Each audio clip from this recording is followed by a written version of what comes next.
guys, what's up? It's Zach Beckett here again for Down South Racing, and I've got some pretty exciting news that I'm going to talk to you all about, mostly concerning my 2017 5.0 here. I know you all have been watching for a while. I've asked several times, if you think I should keep mine, continue modding it, maybe, try to keep saving. I'm saving up, obviously, right now, as you do, with car parts and such, but I'm saving up right now, and I'm going to be in a position, like I said, here in about not very long, actually, like really, really soon, where if I wanted to, I could have probably went and got a 2018 10-speed auto Mustang, probably like a base car, but with a 301A package. So I'd have the big screen, I'd have the drag mode, track mode, all that type of stuff, and 10-speed automatic, like I said, and it would be really awesome. But this 2017 car it's my baby.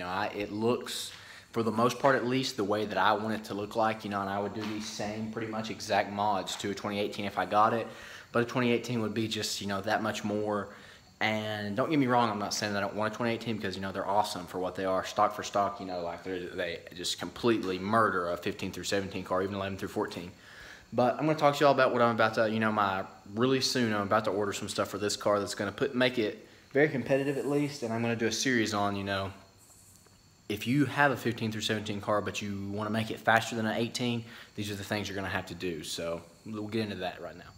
So if for some reason you don't know, my car has a few specific mods already. It has a cold air intake, it's tuned, and it's sometimes run E85 through it. It's got a Catless X-Pipe, SR Performance X-Pipe, and Roush axle backs. This is what it sounds like on startup. Pretty loud, not bad, but not exactly the loudest thing in the world.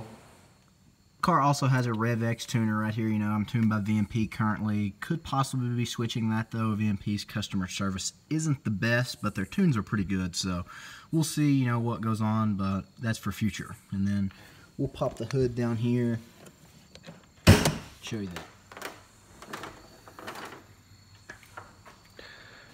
So there you go, guys. There's my engine currently. And as you can see, I have a Roush cold air intake. Mine has the Venturi tube removed from in here, so it has 105mm MAF, and I have a stock manifold as of right now. Everything is stock other than, I have this, I have the tune, I have X-Pipe, and I have the Roush Axleback exhaust, so basically a catback exhaust. But as I'm sure you've seen, if you are a Mustang fan or you pretty much just look at the internet about cars, a lot of guys with 11 through 17 Coyote Mustangs have found that the 2018 Mustang intake manifold is a very, very good cost-effective option. For 11 through 14 guys, the only option you have is to run the MMR IMRC lockouts, because the 11 through 14 cars have no way of controlling it. 15 through 17 cars can opt for the plug harness to run them, but would highly recommend against doing that. I've not seen anyone have any good luck out of that, because it seems like the 18 cars control the IMRCs a little bit differently than the 15 through 17 cars, and it just really doesn't work out. So I'd suggest doing the lockouts. But that's the first big thing. I'm going ported 2018 manifold. Don't know exactly who I'm going to order it from yet. In talks, that's going to be probably the end of this week, come in sometime next week, stuff like that. Plus, I want to take the car to the track one last time, at least, as it is on E85, and just pretty much see how it goes. But stock manifold right here is about to be replaced with a ported 2018 intake manifold. But if you guys didn't know, on 15 through 17 5.0s at least, you can run E85 on your car with just a tune. They upgraded the fuel pump a little bit on the S550 cars, so in 11 through 14 you had to get 47-pound injectors and a tune, but on a non-stock manifold S550 to run E85 you have to go 47-pound injectors.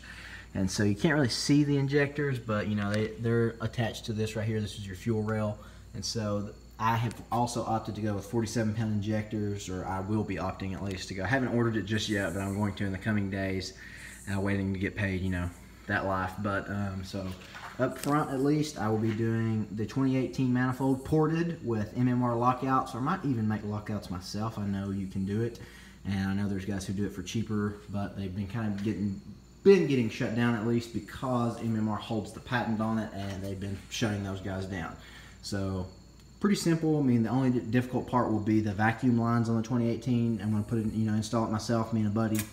But that should be it as far as that goes. And pretty much, every car guy knows more air in equals more air you need to move out. And so I'm going to be replacing the stock exhaust manifolds with a set of Texas Speed 1/7/8 inch long tube headers, just like Stangmo just installed. And no, I'm not just copying him, but Jared had those. If you remember on the channel, we had his 15 full bolt-on car, not bolt-on car. Everybody ripped us because we called it a full bolt-on car and it had a stock manifold. So no worries, we will officially have a full bolt-on car on the channel.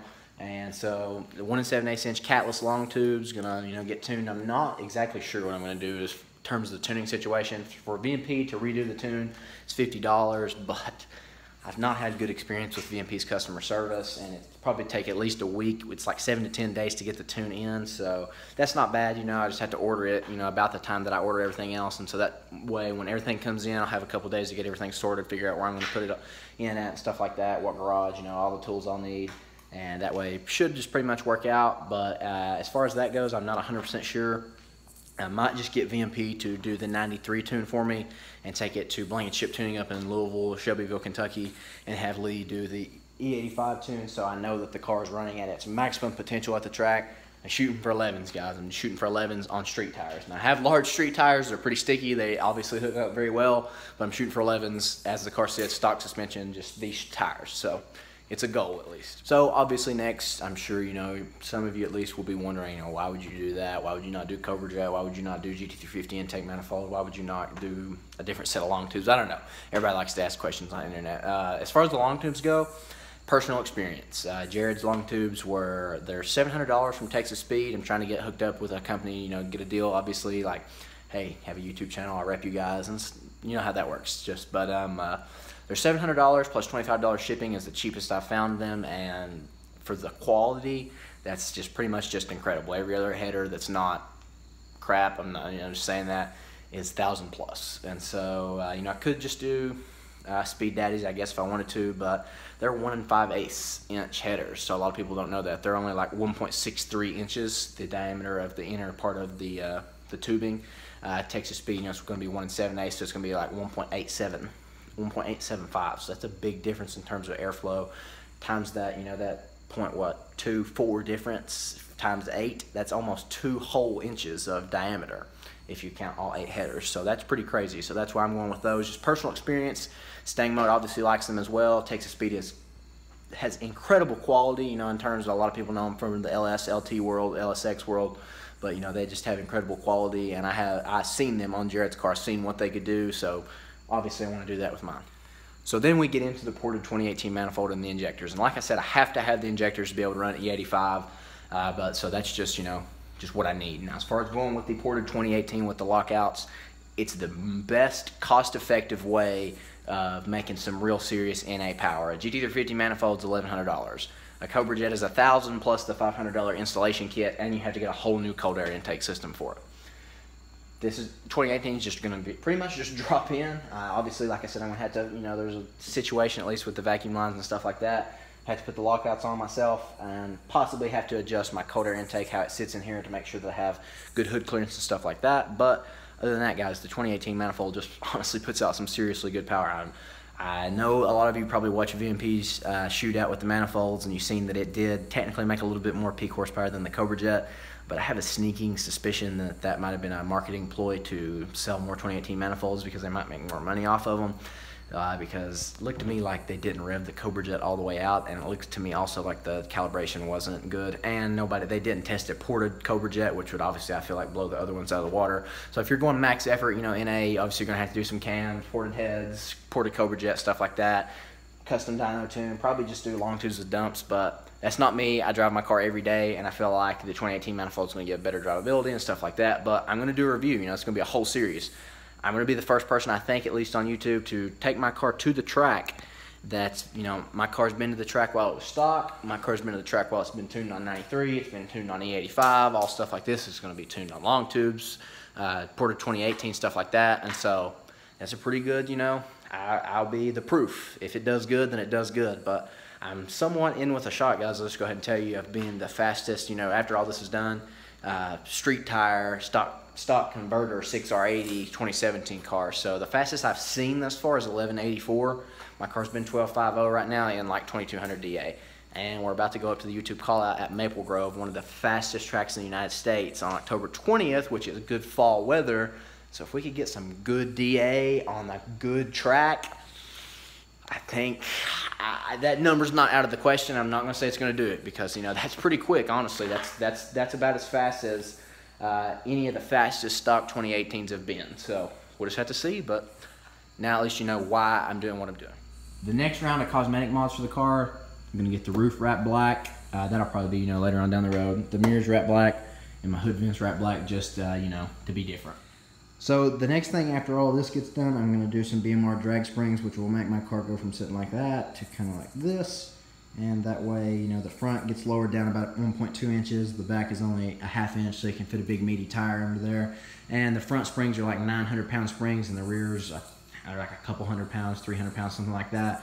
And that allows my car, when, you know, it sits down, it allows it to squat and go. So that, maybe a Steed to Stop the Hop kit would be the next things after this round of modifications. I'm sorry, this you can see it's dark outside, guys, pretty much for the most part. So this is a pretty late video, but it's just when I just so happen to have time. It's tough being in college, you know, and trying to do the YouTube thing. It really is tough. Like, I know a lot of people, you know, hate on YouTube channels and stuff, but you know, putting yourself out on the internet for people to see and judge and stuff isn't exactly an easy thing to do. It doesn't bother me. I'm a very vocal, outspoken guy. So are the other guys on the channel, but we pretty much laugh at the hate comments and stuff. But, you know, words do hurt, so I would encourage, you know, everybody to at least attempt to be positive. Like, if y'all want to complain that this video is too dark, I totally understand that. Like, you know, some of our videos didn't have the best audio.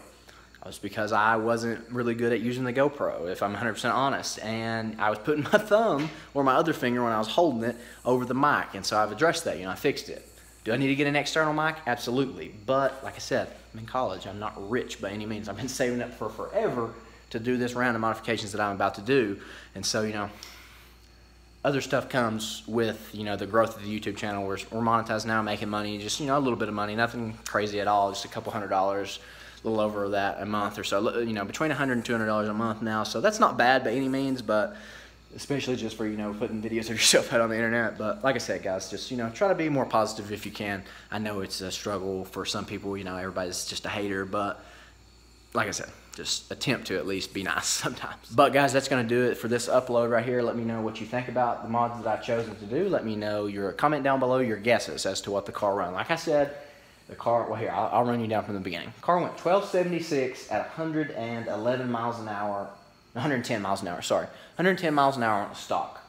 That was in 600 DA and on a decently prepped track, and it went 8.3, 8.4 in the 8th.